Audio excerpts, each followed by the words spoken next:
চল চল, ঠাকুরদা এসে গেছে, এবার আমরা মজার গল্প শুনবো। শোনো রে বাছা, চোখটা খুলো, কার্টুনের গল্প এবার শুরু হলো। টুক করে সময়ের দরজা খুলে ঠাকুরদা এলেন গল্পের ঝুলি তুলে। কি মজা কি মজা, ঠাকুর তো এবার আমাদের গল্প শোনাবে।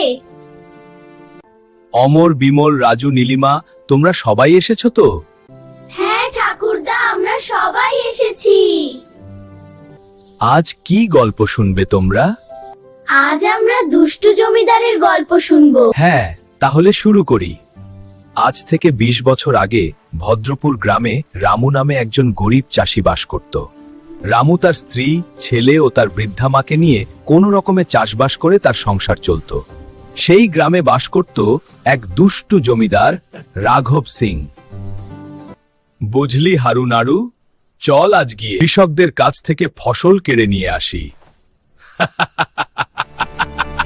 যে আর সে গরিব চাষীদের কাছ থেকে জোর করে ফসল কেড়ে নিত। তোরা ফসল ফলাবি আর সময় মতো আমার বাড়ি ফসল দিয়ে আসবি, দ্বিতীয়বার যেন আমার এখানে না আসতে হয়।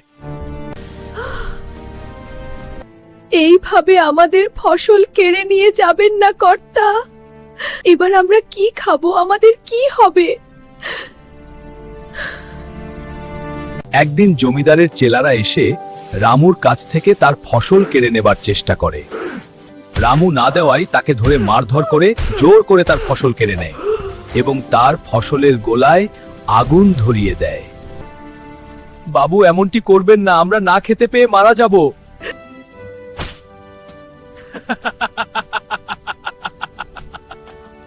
রামু ক্রোধে, কষ্টে ও রাগে ভেঙে পড়ে কাঁদতে কাঁদতে বাড়ি চলে যায়। না বউ, এই রাঘব সিং এর অত্যাচার আর মেনে নেওয়া যাচ্ছে না, কিছু একটা করতে হবে। এই দুষ্টু রাঘব সিং এর বিরুদ্ধে আমাদের লড়তে হবে, চুপ করে বসে থাকলে হবে না। তারপর রামু তার সঙ্গে একে একে 3 জন চাষিকে তার সাথে যুক্ত করে। মলয়, কমল, জীবন, এদিকে আয়। প্রথমে আমাদেরকে কামারের কাছে গিয়ে অস্ত্র বানাতে হবে। ছুরি, চাকু, ফলা, আর সঙ্গে নিতে হবে বেতের লাঠি, আর নিতে হবে 1 ব্যারেল কেরাসিন, দেশলাই ও মন্ডা। হ্যাঁ রামু, বুঝতে পেরেছি, চল চল, তাড়াতাড়ি চল, কাজে লেগে পড়ি। কেল্লায় তখন বাজে রাত 12টা। জমিদার ও তার চেলারা তখন ঘুমাচ্ছে।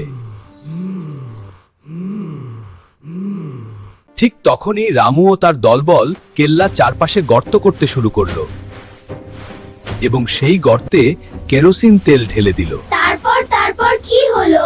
তারপর খড়ের মান্ডাগুলো জ্বালিয়ে জানালা দিয়ে কেল্লার মধ্যে ছুড়ে দিল। ঘরের মধ্যে আগুন লেগে যাওয়ায় রাঘব সিং ও তার দলবল এদিক ওদিক ছোটাছুটি করতে লাগলো। তখন রামু বাইরে থেকে কেরোসিনের উপর আগুন জ্বালিয়ে দিল। এদিক ওদিক ছোটাছুটি করার পর জ্বলন্ত কেরোসিনের আগুনের উপর পড়ে রাঘব সিং ও তার চেলারা। এইভাবে নিষ্পত্তি হল জমিদার রাঘব সিং এর রাজত্ব।